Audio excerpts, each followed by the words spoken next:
बच्चों ये 2025 के 346 JS सेट का 5वां भाग है और इससे पहले मैं इसके 4 भाग बना चुका हूं। और अगर आप उन भागों को देखना चाहें तो मैं कमेंट बॉक्स में उसका लिंक दे दूंगा, आप देख लीजिएगा। और एक आपसे बात करनी है कि आप लोग लाइक करने में और कमेंट करने में बहुत कंजूसी करते हो, तो ज़्यादा से ज़्यादा लाइक और कमेंट किया करो जिससे कि वीडियो ज़्यादा से ज़्यादा यूट्यूब द्वारा प्रमोट हो। ठीक है, अगर ज़्यादा लाइक कमेंट करोगे तो ज़्यादा वीडियो प्रमोट होगा, तो मैं और ज़्यादा उत्साह के साथ वीडियो बनाऊंगा, जल्दी जल्दी बना दूंगा, सारे अनसॉल्व आपके सॉल्व करा दूंगा। तो बच्चों हम जो है इसमें सेट में प्रश्न नंबर 7 तक हल कर चुके थे।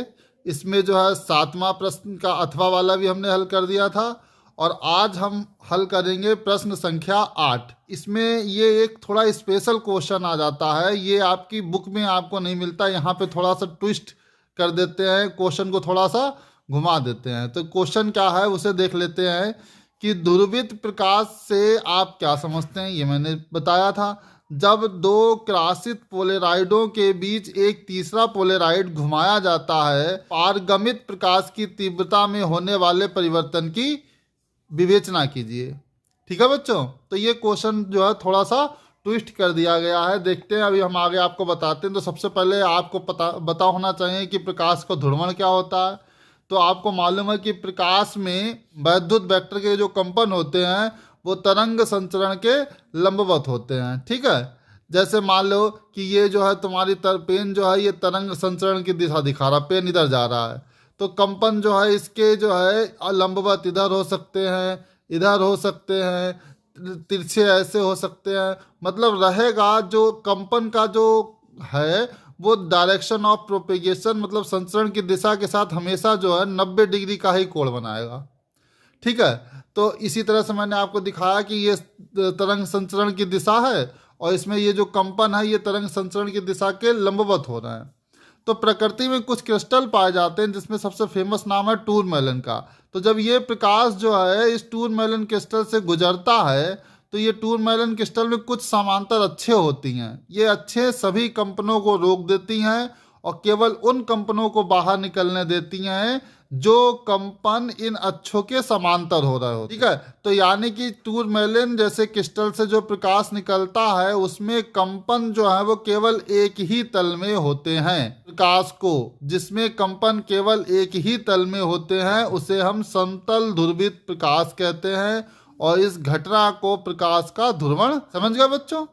क्या समझ गए कि जो साधारण प्रकाश होता है उसमें जो वैद्युत वेक्टर के कंपन होते हैं वो तरंग संचरण के लंबवत सभी दिशाओं में होते हैं।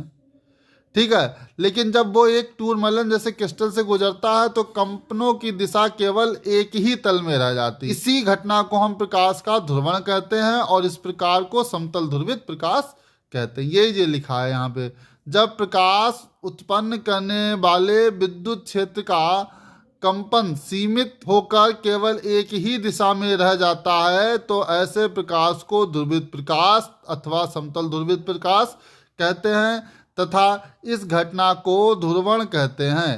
तो ये देखिए, ये टूरमेलन क्रिस्टल मैंने बना के दिखाया, ये साधारण प्रकाश है, इसे अध्रुवित प्रकाश कहते हैं। जब इससे प्रकाश गुजरता है तो कंपन केवल एक ही दिशा में रह जाते हैं। इस प्रकाश को हम ध्रुवित प्रकाश या समतल ध्रुवित प्रकाश कहते हैं। अब जो है इसमें एक बहुत इंपॉर्टेंट मज़ेदार बात जोड़ी गई है।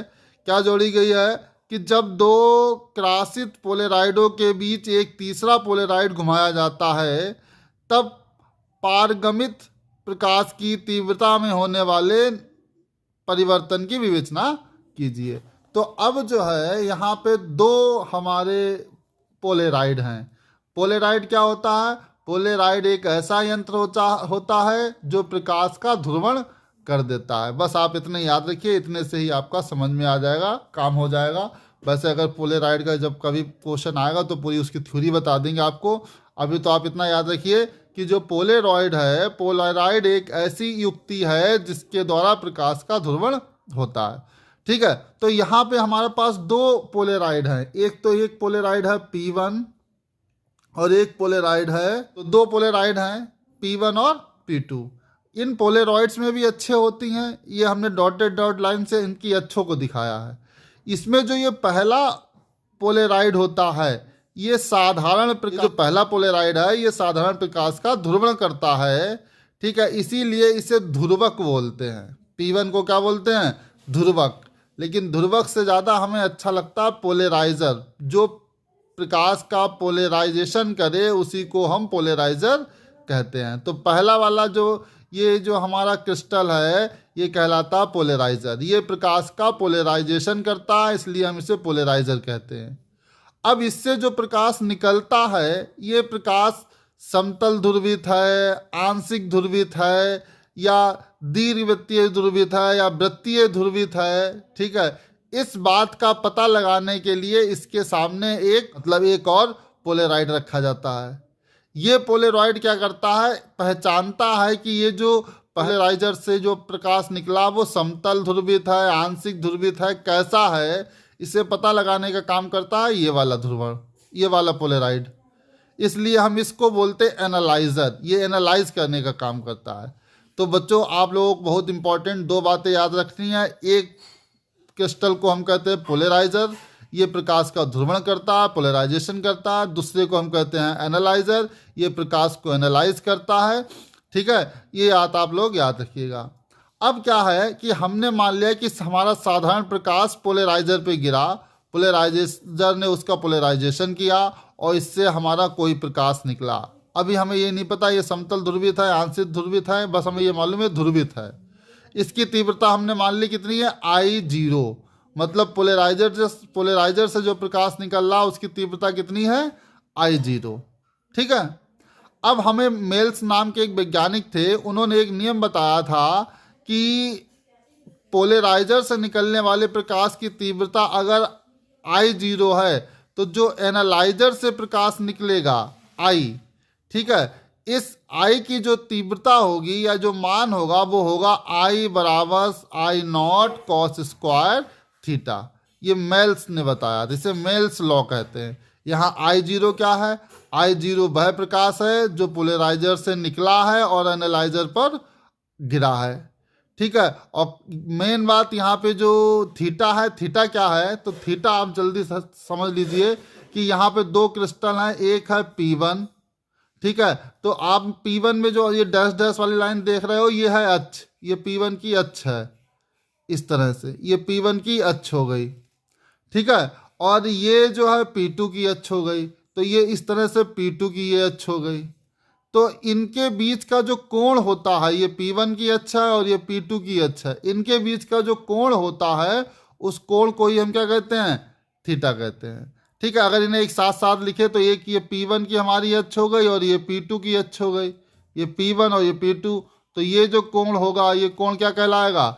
यही थीटा कहलाएगा। यहाँ लिखा भी है हमने, जहाँ थीटा एनालाइजर तथा पोलेराइजर की अक्षों के बीच कोण है, कि यदि पोलेराइजर तथा एनालाइजर की अक्षें, पोलेराइजर और एनालाइजर की अक्षें, ये हमने जो चित्र में तुम्हें बना के दिखाई थी, ये डैश डैश डैश, ये एक दूसरे के लंबवत हों। ठीक है, ये एक दूसरे के लंबवत हों तो इसे क्रॉस्ड पोजीशन कहते हैं। ठीक है, अगर पोलेराइजर और एनालाइजर, जैसे ये चित्र बना है, पोलेराइजर की अक्ष जो है वो खड़ी हुई है और एनालाइजर की अक्ष जो है वो पड़ी हुई है, तो इनके बीच का कोण 90 डिग्री हो गया। तो हम इसे क्या बोलते हैं? इसे हम क्रॉस्ड पोजीशन बोलते हैं, क्रॉस्ड पोजीशन। तो प्रश्न में यही कहा गया है कि एक पोलेराइजर और एनालाइजर दोनों क्रॉस्ड पोजीशन में हैं। ठीक है, अब इनके बीच में एक तीसरा पोलेराइड रखा। अब यहाँ से आप लोग याद रखिए, मैंने एरो बना के लिखा, जब पोलेराइजर तथा एनालाइजर के बीच किसी तीसरे पोलेराइड को इस प्रकार रखा जाए कि तीसरे पोलेराइड की अक्ष व पोलेराइजर की अक्ष के बीच का कोण थीटा है। तो आप देख लीजिए, एक ये तुम्हारा पोलेराइजर है P1 और एक दूसरा ये है P2, इसे एनालाइजर बोलते हैं। इसके बीच में एक तीसरा पोलेराइजर रखा गया है P3, और कह रहा है कि थ्योरी में कह रहा है कि पोलेराइजर P1 और थर्ड पोलेराइड P3 के बीच का कोण थीटा है। मतलब ये इस तरह से हमारा P1 है, तो ये जो है हमारा क्या है? ये हमारा P3 है, और इनके बीच का कोण कितना है? थीटा। ठीक है, लगे हाँ तो हम तुम्हें एनालाइजर भी दिखा देते हैं। ये एनालाइजर इस तरह से होगा, ये होगा तुम्हारा P2, और इस P1 और P2 के बीच का जो कोण होता है ये 90 डिग्री होता है। ठीक है, थोड़ा बड़ा करके दिखा देते हैं। ये हमारा जो है ये है हमारा P1, और ये हमारा जो है ये है P3, और P3 और P1 के बीच कोण बताया गया है आपको थीटा। और ये हमारा जो है ये है हमारा P2, और P1 और P2 जो है ये हमेशा एक दूसरे के लंबवत होते हैं। ठीक है, तो आप देखिए, तो अगर आपको हमने अभी मेल्स के नियम से बताया था तीसरे पोलेराइड से गुजरने वाले प्रकाश की तीव्रता, हम मान लेते हैं जो तीसरा पोलेराइड है इससे जो प्रकाश निकल रहा है इसकी तीव्रता कितनी है, I1। तो अभी मेल्स का सूत्र बताया था I बराबर I0 cos स्क्वायर थीटा। ठीक है, यहाँ पे I0 होता है एनालाइजर पे पड़ने वाला प्रकाश, तो एनालाइजर पे यही तो गिर रहा है I2 I0, तो यानी कि यहाँ पे हमारा तो I0 आ जाएगा। ठीक है, इससे जो प्रकाश निकल रहा है उसकी तीव्रता हो गई I1। इन दोनों के बीच का कोण हम पहले तुम्हें बता चुके कितना है, थीटा, तो ये cos स्क्वायर थीटा हो गया। अब हमें यही प्रकाश जो I1 है ये पड़ रहा है I2 पे, तो I2 से जो प्रकाश निकलता है उसकी हमने तीव्रता मान ली कितनी है, I। अब फिर हम वही सूत्र लगाएंगे, कौन सा सूत्र लगाएंगे, I बराबर I0 cos स्क्वायर थीटा। लेकिन यहाँ पे I0 क्या होता है, जो या पोलेरॉइड पे प्रकाश गिर रहा है उसकी तीव्रता। तो ये जो हम बात कर रहे हैं ये I तो P2 से निकल रहा है, और P2 पे प्रकाश कितना गिर रहा है, I1। तो हम यहाँ पे I0 की जगह क्या लिखेंगे, I1। ठीक है, यहाँ है थीटा। थीटा क्या होता है, थीटा होता है इन दोनों पोलेराइड के बीच का कोण। तो यहाँ पे कोण कैसे निकालेंगे, अब आपको मालूम है कि P1 और P2 के बीच का कोण है 90, और इसमें से ये वाला कोण है थीटा, तो ये कितना बचा बीच में, ये 90 माइनस थीटा ही तो बचा। तो इसलिए हम क्या करते हैं, इस सूत्र में थीटा की जगह पे क्या लिख देते हैं, 90 माइनस थीटा। आ रही बात समझ में, कि यहाँ पर सूत्र तो असली यही है I बराबर I0 cos स्क्वायर थीटा, लेकिन यहाँ पे हम I0 नहीं लिखेंगे क्योंकि इस P2 पे जो प्रकाश पड़ रहा है उसकी तीव्रता है I1, तो हम लिखेंगे यहाँ I1। और इस P3 और P2 इसके बीच का जो कोण ये है 90 माइनस थीटा, तो यहाँ लिखेंगे 90 माइनस थीटा बराबर ये हो जाएगा I1, ये हो जाएगा cos 90 माइनस थीटा का होल स्क्वायर। अब आपको मालूम है cos 90 माइनस थीटा तो साइन थीटा होता है, तो ये हमने यहाँ पे लिख दिया। देखिए ये I1 का मान हम ऊपर निकाल चुके थे, I0 cos स्क्वायर थीटा, तो I1 का मान लिख दिया I0 cos स्क्वायर थीटा। ठीक है, और cos 90 minus theta sine theta हो जाएगा, तो ये हो जाएगा साइन स्क्वायर थीटा। ठीक है, तो ये I0 cos square theta sine square theta हो गया। हमने इसे 4 से भाग किया और 4 से गुणा कर लिया, I0 बटे 4 ऐसे ही लिखा रहने दिया, और ये ब्रैकेट में लिख दिया 2 साइन थीटा कॉस थीटा। अब आपने ट्रिग्नोमेट्री में पढ़ा होगा साइन 2 थीटा बराबर 2 साइन थीटा कॉस थीटा, तो हमने इसका फार्मूला ट्रिग्नोमेट्री वाला लगा दिया, तो ये हो गया I0 बटे 4 साइन स्क्वायर 2 थीटा। थीटा की जगह कितना आ जाता है, 2 थीटा, तो ये हो गया हमारा 2 थीटा। तो इस तरह से जो प्रकाश निकल रहा है उसकी तीव्रता किस हिसाब से बदलेगी, I बराबर I0 बटे 4 साइन स्क्वायर 2 थीटा। अब इसी प्रश्न में पूछ रहा है कि किस स्थिति में प्रकाश की तीव्रता अधिकतम होगी, तो इस सूत्र को देख के आप हमें बताइए कि तीव्रता कब अधिकतम होगी। देखिए I0 और 4 ये तो बदलेगा नहीं, ये तो प्रकाश की तीव्रता जो यहाँ से आ रही वही रहेगी, बस हमें बीच का जो ये ध्रुव तीसरा पोलेराइड है यही तो घुमाना है, मतलब ये कोण ही तो बदल सकता है, मतलब साइन थीटा का मान बदल सकता है, और साइन थीटा का अधिक से अधिक मान कितना होता है 1। तो जब साइन थीटा का मान अधिक से अधिक होगा तो तीव्रता भी अधिक से अधिक होगी। तो हम क्या लिखेंगे कि for maximum intensity sine 2 theta का मान अधिक से अधिक कितना हो सकता है 1, तो हम साइन 2 थीटा का मान लिखेंगे 1। साइन 2 थीटा बराबर हो जाए 1 कब आता है, जब साइन 90 होता है, साइन हट गया तो 2 थीटा बराबर कितना होगा 90, यानी थीटा बराबर 45 या π/4। मतलब तीसरा पोलेरॉइड है वो पहले पोलेरॉइड के साथ 45 डिग्री के कोण पर होगा, तो एनालाइजर से निकलने वाले प्रकाश की तीव्रता सबसे अधिकतम। अगली बात समझ में, यही मैंने यहाँ थ्योरी में लिखा है कि अतः जब तीसरा पोलेराइड पोलेराइजर के साथ 45 डिग्री कोण पर स्थित होगा तो एनालाइजर से अधिकतम तीव्रता प्राप्त होती है। अब अगर आप चाहो तो ये पता करना चाहो कि सर न्यूनतम तीव्रता कब प्राप्त होती है, तो जब न्यूनतम तीव्रता प्राप्त करनी है तो साइन तो थीटा का मान न्यूनतम रख दो 0 फॉर मिनिमम इंटेंसिटी, साइन तो थीटा बराबर 0, और साइन 0 का मान क्या होता है, सब साइन 0, साइन 0 किसका मान होता है, साइन 0, तो साइन तो थीटा बराबर 0, तो थीटा बराबर 0। तो हम क्या लिखेंगे, अतः जब तीसरे पोलेराइड की अक्ष पोलेराइजर की अक्ष के समांतर होती है तो एनालाइजर से न्यूनतम तीव्रता प्राप्त होती है। ठीक है, तो इस तरह से हमने जो है ये प्रश्न कर लिया। इसमें थोड़ा ज़्यादा समय लग गया समझाने में क्योंकि ये ट्विस्ट था थोड़ा सा बीच में। इस तरह से आपको बुक में तो कहीं तो मिल नहीं रहा था क्वेश्चन, तो ये न्यूमेरिकल जो अनसॉल्व पेपर है ये बहुत इंपॉर्टेंट क्वेश्चन है। मैंने देखा है कई बार ये बोर्ड परीक्षा में आया भी है, तो आप लोग इसे तैयार कर लीजिएगा।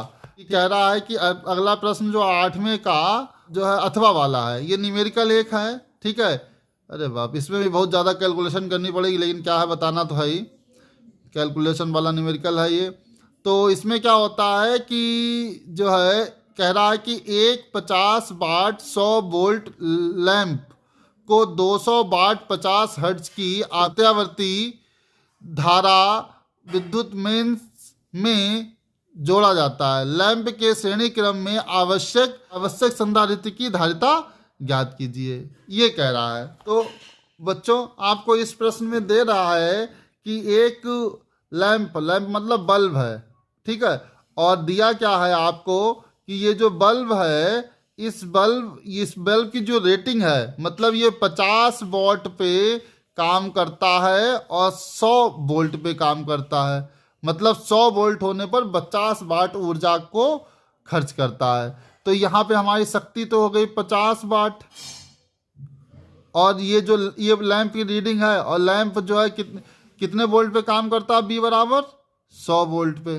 तो पहले हम क्या करते हैं, इतना ही लिख लेते हैं। अच्छा, इसमें और भी दिए रखा है, इस प्रश्न में ये दे रखा कि जो हमारी सप्लाई आ रही है, जैसे ये हम तो अभी तो नहीं लिखा, हम पहले इस बल्ब का या इस लैंप का प्रतिरोध निकालते हैं। तो आपको मालूम है P बराबर होता है B²/R, ये फार्मूला होता है। तो यहाँ पे अगर हम R निकालें तो ये हो जाता है B²/P। तो B का मान आप लोगों को मालूम है कितना है, इसमें 100 का स्क्वायर हो जाएगा, 100 × 100 P है 50, तो ये कट के P बराबर कितना आ जाएगा, 50 दूना 200, सॉरी R बराबर कितना आ जाएगा 200 ओम।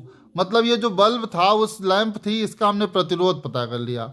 अब हमें ये पता करता है कि ये लैंप अधिक से अधिक कितनी धारा ले सकता है। ठीक है, तो धारा के लिए आप फॉर्मूला लगा सकते हो I = B/R। ये कितने वोल्ट पे चलता है, 100 वोल्ट पे चलता है, तो 100/R कितना है 200, तो ये हमारा हो जाएगा 0.5 एम्पियर। मतलब ये जो लैंप है इस लैंप में धारा कितनी जाती है 0.5 एम्पियर।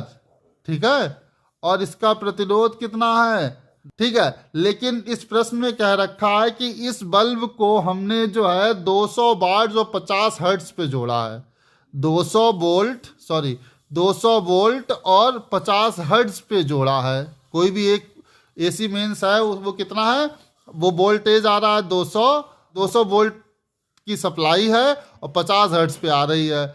हमने उस लैंप को जोड़ दिया, जैसे चित्र बना के अगर दिखाएं तो ये तुम्हारी एक सप्लाई एसी सप्लाई थी।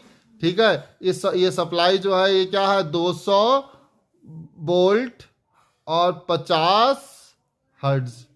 ठीक है, अब इससे जो है तुमने एक लैंप जोड़ दिया, ये एक लैंप जोड़ दिया बल्ब।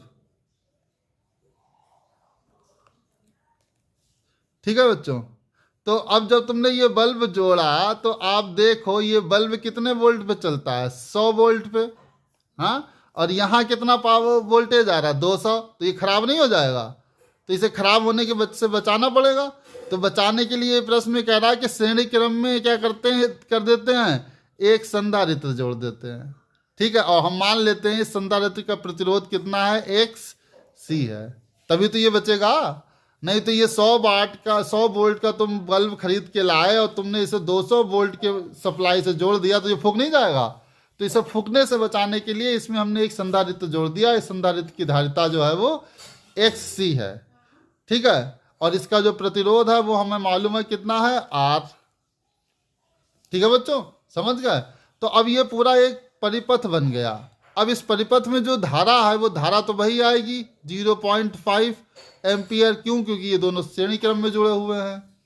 ठीक है। अब हम इस परिपथ का अब हम इस पूरे परिपथ की प्रतिबाधा निकाल लेते हैं। तो आपको मालूम है कि अगर इस पूरे परिपथ का प्रतिबाधा जड़ है तो जड़ बराबर फार्मूला होता B/I। B इसमें देखो दो हैं, एक तो ये 100 वोल्ट और एक ये 200 वोल्ट। ठीक है। जब प्रतिबाधा लेते हैं तो जो सप्लाई है वो सप्लाई का वोल्टेज लिया जाता है, कितना, 200, और धारा कितना, 0.5। तो हम ऊपर क्या करेंगे, यहाँ पे लिख देंगे 200 गुणे 10/5, भाग करेंगे 5 दूनी 10, तो ये हो जाएगा हमारा जड़ बराबर 200 गुणे 2, तो ये हो जाएगा 400 ओम। मतलब इस पूरे परिपथ की प्रतिबाधा आ गई 400। अब आप लोगों ने पढ़ रखा है कि प्रतिबाधा जड़ बराबर होता है √R² प्लस XC²। तो अगर हम यहाँ से स्क्वायर कर लेंगे तो ये जड़ स्क्वायर बराबर हो जाएगा R² प्लस XC²। तो यहाँ पे हमारा जो है XC² बराबर हो जाएगा जड़ स्क्वायर माइनस R²। जड़ का मान अभी आपने निकाला था 400 का स्क्वायर, आर का मान आप निकाल चुके हो 200 स्क्वायर। यहाँ A² माइनस B² का फॉर्मूला लगाएंगे तो ये हो जाएगा 400 प्लस 200, और दूसरे में हो जाएगा 400 माइनस 200, तो ये हो जाएगा तुम्हारा 600 गुणे 200। ठीक, 12 गुणे 10⁴। ठीक है। तो XC बराबर आ जाएगा √12 गुणे 10⁴। इसको हम लिख देते हैं 4 गुणे 3 गुणे 10⁴। तो 4 का आ जाएगा 2 √3 और गुणे ये हो जाएगा 10⁵2। ठीक है। तो ये XC निकल आया हमारा। ठीक है बच्चों। अब चाहो तो आप इसमें ऐसे भी कर सकते हो 2, और इस 3 का मान होता है 1.73 × 10⁻²। इसे मल्टीप्लाई कर लो तो ये आ जाएगा तुम्हारा 2 3 6, 2 7 14, 2 1 2 और 1 3 गुणे 10⁵2। तो ये हो जाएगा 346। XC का मान कितना आ गया, 346 ओम। ठीक है। अब आपको निकालना था धारिता। क्या निकालनी थी, धारिता। तो मालूम है XC बराबर होता है 1/ωc। ओमेगा का मान होता है ओमेगा मान होता है 2πf गुणे c। ठीक है। तो XC बराबर सूत्र क्या बन गया, 1/2πfc। तो यहाँ से अगर हम C निकालेंगे तो ये C हो जाएगा 1/2πfxc। तो C बराबर हमारा जो आंसर है वो आ जाएगा 1/2। 2 का मान 3 पाई, 2 पाई का मान 3.14, F का मान दे रखा है 50, और गुणे XC हमने निकाल लिया था 346। ठीक है बच्चों। तो अब जब आप इसे हल करोगे तो आपका जो मान आ जाएगा वो C का, अभी कैलकुलेशन आप लोग खुद करिएगा, ये आपका काम है, आप बोर्ड परीक्षा देना जा रहे हैं। ये लगभग आ जाएगा आपका जो है लगभग 9.18 गुणे 10⁻⁻⁶ फैरेड। तो इसे आप C बराबर 9.18 गुणे, ये हमने लगभग लिखा है, मुझे एग्जैक्ट नहीं याद है, लगभग ये तो हटाई दो तो ये माइक्रोफैरेड आ जाएगा, इतना आ जाएगा C का मान। ये 9.28 भी हो सकता है। ठीक है। आंसर में तो वैसे 9 दे रखा, लेकिन जब हमने लगाया था तो ये 9.18 ही आया था, या 1.8 आया था, या 9.2 आया था। तो इस तरह से आप इस न्यूमेरिकल को लगा लीजिएगा। ठीक है बच्चों।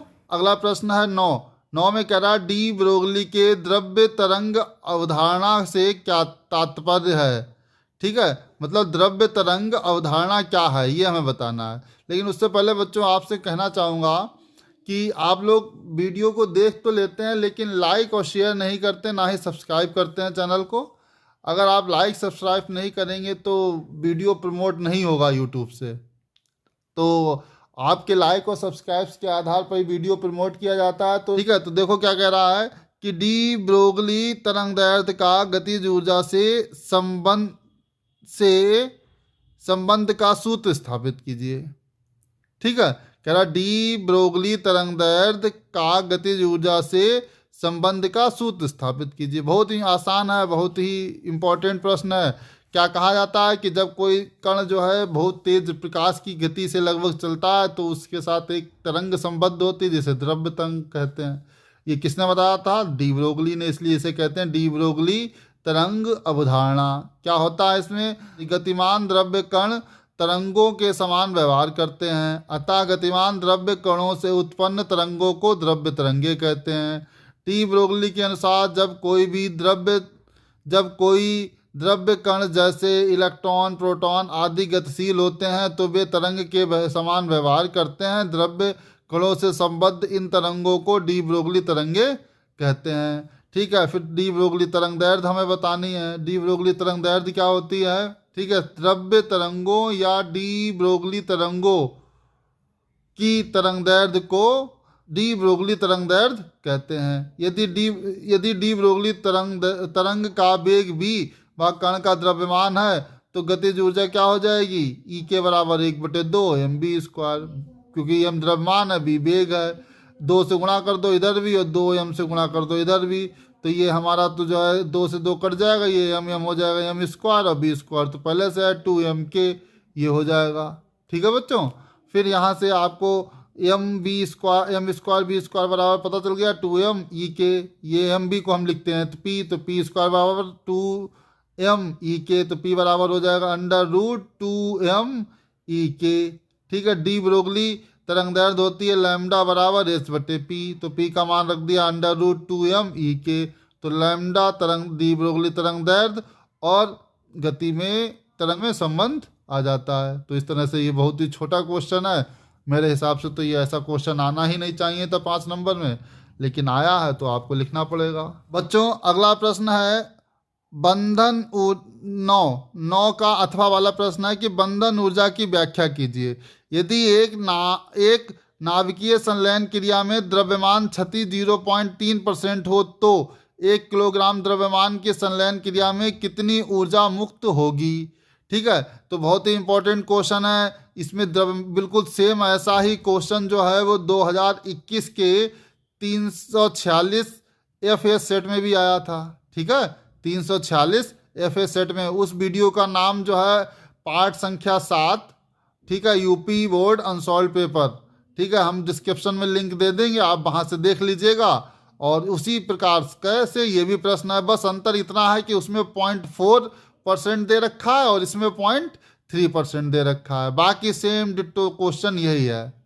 तो ये हम आप लोगों को होमवर्क के लिए देते हैं। और फिलहाल इसमें आपको जो बंधन ऊर्जा है, बंधन ऊर्जा हम बता देते हैं क्या हो रही है, कि आप जो है देख लीजिए कि क्या है कि बंधन ऊर्जा क्या है कि जब न्यूक्लियन, प्रोटॉन व न्यूट्रॉन मिलकर नाभिक का निर्माण करते हैं तो नाभिक का द्रव्यमान न्यूक्लियनों के द्रव्यमान अलग अलग द्रव्यमान के योग से कम होता है। मतलब न्यूट्रॉन और प्रोटॉन मिलकर नाभिक का बनाते हैं, लेकिन न्यूट्रॉन और प्रोटॉन का द्रव्यमान ज़्यादा होता है और नाभिक का द्रव्यमान कम होता है। मतलब जिससे नाभिक बना है उससे ही उसका द्रव्यमान क्या है? कम है, और जिनसे बना है उनका द्रव्यमान ज़्यादा है। तो ये जो अंतर आता है, इसी अंतर को ही हम क्या कहते हैं? द्रव्यमान क्षति कहते हैं। यह द्रव्यमान अंतर ही नाभिक की द्रव्यमान क्षति कहलाता है। फिर किसी नाभिक की बंधन ऊर्जा वह न्यूनतम ऊर्जा होती है जो नाभिक के न्यूक्लियनों को अनंत दूरी तक अलग अलग करने के लिए आवश्यक है। ठीक है, आइंस्टीन का द्रव्यमान ऊर्जा समीकरण के अनुसार बंधन ऊर्जा E बराबर हो जाता है Δmc²। डेल्टा m जो है ये द्रव्यमान क्षति कहलाता है और m प्रकाश का वेग है। और अगर आप लोगों को अच्छा ना लग रहा हो तो लीजिए हम न्यूमेरिकल करके दिखा दे रहे हैं आपको। ठीक है, न्यूमेरिकल में क्या कह रहा है कि जो है द्रव्यमान क्षति जो है वो द्रव्यमान क्षति जो है Δm दिया है हमें। क्या दिया है? द्रव्यमान क्षति Δm जो है वो 1 किलो का 0.3% है। ठीक है, संलयन क्रिया में द्रव्यमान छठी कितनी होती है? 3.3%। तो डेल्टा एम बराबर हो जाएगा बराबर हो जाएगा 1, और परसेंट का हो जाएगा 0.3, परसेंटेज हटाएंगे तो 100 आ जाएगा। तो ये हो जाएगा 1 गुणे 0.3 बटे 100। अब यहाँ से हम पॉइंट हटा देंगे तो ये 3 बटे 100 आज की जगह 1000 हो जाएगा। तो ये हो जाएगा 3 गुणे 10 की घात -3 किलोग्राम। ये डेल्टा एम का मान आ गया। बंधन ऊर्जा का सूत्र क्या होता है? E बराबर डेल्टा एम सी स्क्वायर। अभी हमने आपको बताया कि बंधन ऊर्जा क्या होती है? E बराबर डेल्टा एम सी स्क्वायर। ये न्यूमेरिकल बेटा 2021 में भी आया था, बहुत इंपॉर्टेंट है। ठीक है, तो डेल्टा एम का मान कितना है हमने निकाला? 3 गुणे 10 की घात -3, और सी का मान होता 3 गुणे 10 की घात 8। प्रकाश का वेग क्या होता है? 3 गुणे 10 की घात 8। तो 3 गुणे 10 की घात -3, और ये हो जाएगा 9 गुणे 10 की घात 16।